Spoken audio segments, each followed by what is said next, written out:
大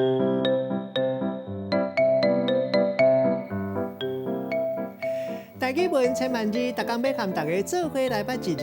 今仔日要甲大家小解这一字，咱做伙来看到，这是读作量，了用量第7条。某人读作量，像古早一句话讲：“但有量拍天下，诸奉武在位。”意思就是讲替人拍天下，替人拼死。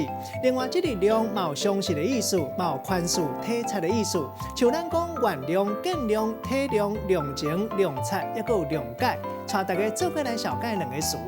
头一个，咱来小解谅解，这个意思是讲，因为了解真相，原谅别人。第二个词，读作量情，同款嘛有原谅甲谅解同大意思。咱用一句话来举例，甲这两个词合做伙。譬如讲，伊安尼做一定是古不离三种，有伊袂当讲的苦痛。别人无谅解无要紧，希望你会当量情。今仔日小解这一日读作量，嘛有人读作量，提供予大家参考。